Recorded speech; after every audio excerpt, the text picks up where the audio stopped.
What is 401k plan discrimination testing, and why might a plan sponsor consider a safe harbor plan design?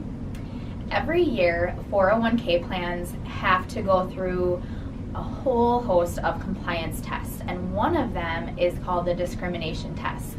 And that is where you divide your employees into two different groups. You have the highly compensated employees.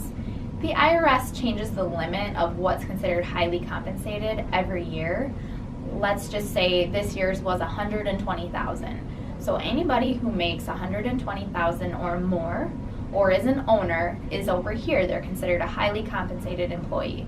Everybody else is considered a non-highly compensated employee. The discrimination test says that the highly compensated employees cannot contribute more than 2% over the average of the non-highly compensated employees.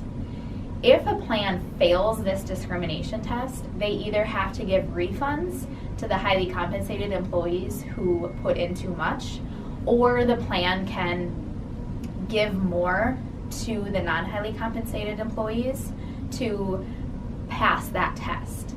And now when plans continuously fail this discrimination test and it is detrimental to the highly compensated employees, they may consider what's called a safe harbor plan design. And essentially, there's many different ways to be a safe harbor plan, but essentially it's the employer giving enough of a contribution on the front end to pass this discrimination test. In fact, they don't even have to do it.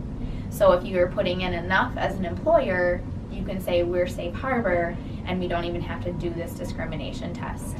So it's at more of a cost to the employer. The employer contribution can be done by way of a safe harbor match or a safe harbor non-elective contribution.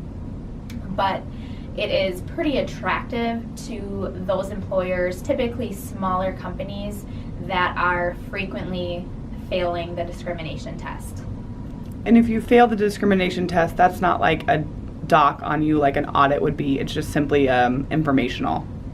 Yeah, it's fine if a plan fails it, but they need to comply with the correction items.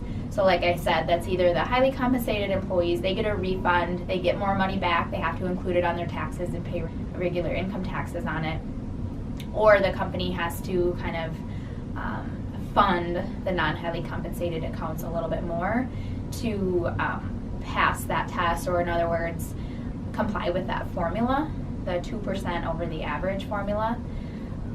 But it is, from a compliance standpoint, it's fine if you're continuously failing it and then correcting it. And as 401k plan professionals, where do we get involved in this process? A lot of times what we're doing is, if a plan is failing the test over and over, we're providing them with illustrations and showing them, based on maybe the year prior compensation and data on employees, we could say, here's about how much it would cost you if you were to become a safe harbor plan. So by giving more of an employer contribution, now all of your highly compensated employees can put in as much as they want, up to the IRS maximum. So a lot of times it involves us doing spreadsheets and illustrations to kind of show projected costs